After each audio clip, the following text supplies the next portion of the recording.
ఏలూరు జిల్లా నూజివీడు మండలం సుంకులులో పేదల ఇళ్ల పేరిట వైసీపీ నాయకులు డబ్బులు మింగేశారు. గ్రామంలో 227 మంది లబ్ధిదారులను ఎంపిక చేయగా సగం మంది కూడా ఇళ్ల నిర్మాణం చేపట్టలేదు. స్థానిక వైకాపా నేత అనుచరుడు ఇల్లు కట్టుకోకపోయినా ₹1,50,000 బ్యాంకులో జమ చేశారు.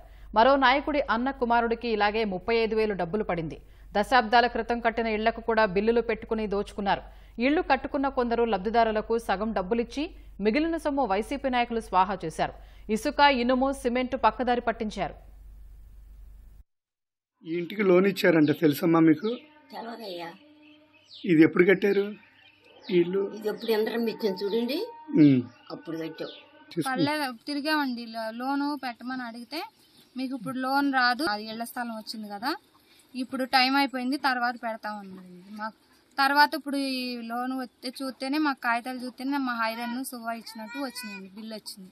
అంతవరకు మాకు తెలియదండి. మేము ఆమె దగ్గర తిరుగుతుంటే మీకు ఇప్పుడు రాదు, మీరు ఆరిపల్లి రాంబాబుతో చెప్పిండి, వాళ్ళతో చెప్పిండి, వీళ్ళతో చెప్పిండి అంటే పద్దాలే వెళ్తున్నామో వస్తున్నాము. ఆమె ఏం పట్టించుకోలేదు. మేము మా సొంత డబ్బులతోనే కట్టుకున్నాము. ఇంటికి పెట్టండి, నాకు ఏ బిల్లు పడలేదండి. ఇసుక కానీ, ఇనుము కానీ, సిమెంట్ కట్టలు కానీ, కంకర కానీ ఏమీ లేదండి. అసలు మీకు మొత్తం 9,000 పడి అంటున్నారు. 9,600 పడింది అంటున్నారండి మా అకౌంట్కి. అసలు ఏం రూపాయి పడలేదండి, మా చేతికి కూడా ఏం అందలేదండి. అసలు మాకు ఇళ్ల లోన్ పడలేదండి. 1,50,000 చూపిస్తుంది, ₹1,00,000 అకౌంట్లో పడి 50,000 ఏమైంది తెలియదు. దీంట్లో చూపిస్తుందండి 1,50,000 చూపిస్తుంది, 50,000 ఏమైపోయినాయంటే తెలియట్లేదు.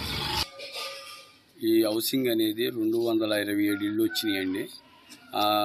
100 ఇళ్లకి హౌసింగ్ బిల్లులు కొట్టించి 100 ఇళ్లకి వాళ్ళకి అమౌంట్, మెటీరియల్ ఏమో నాయకులు, వైసీపీ నాయకులు మెటీరియల్ పంచుకుంది వైసీపీ నాయకులు 100 ఇళ్లకి.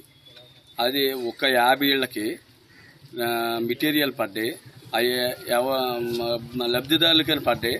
అవి ఏమైనాయో కూడా తెలియదు, నాయకులు తీసేసుకున్నారు మొత్తం వైసీపీ నాయకులు.